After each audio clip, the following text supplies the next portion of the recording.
Ningsinglaroy kalagana Ningsingbasu maheli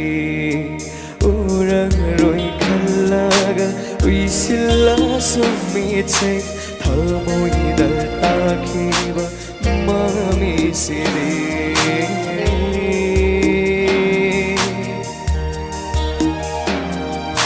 Ningsinglaroy kalagana Ningsingbasu maheli Urang-roy kalaga Uisila sumitse Thamoy datakiba mamisiri Sangkabanung sige matusiri Karamna ko kanba ngamgani Oiraroy kang labanung sibasina Amuksu heli ko nung siba Oiraroy kang labanung sibasina Amuksu heli ko nung siba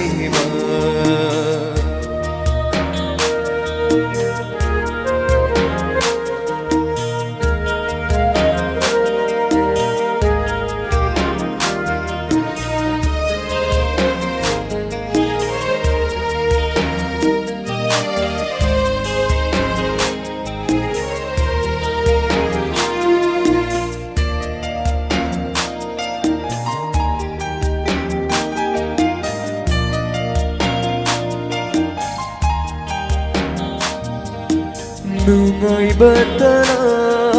nangisaru O iyuko matam kumbada nangisaru ki awabadi Aingon daloina oirasaru Ningsingdabasu namboyuko Aigi satam Nanggi satam ningsingbana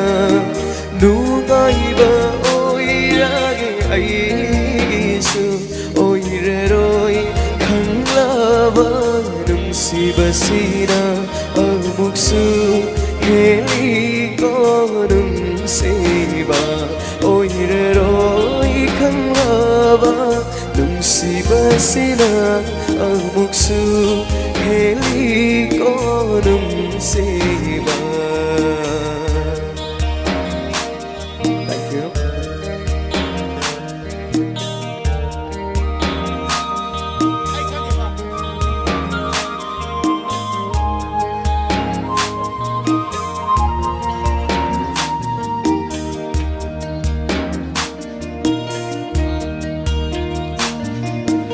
Nungay na layram lade mahato Awang base kharade hantani Karam na bumana layram gawa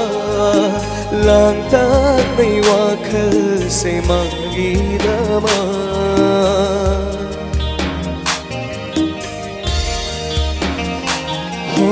Nungay na layram lade mahato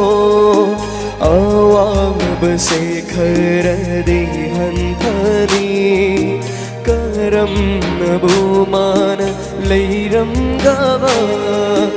Langtat may wakal se magidama Thamoy daluna taujarasu Phong na Sibagam kidrami ay nadi kaya nung si Jay kamban pagfawa nung kidrami do oiraroy kang laban nung si basina ang muksu heli ko nung siba oiraroy kang laban nung si basina ang muksu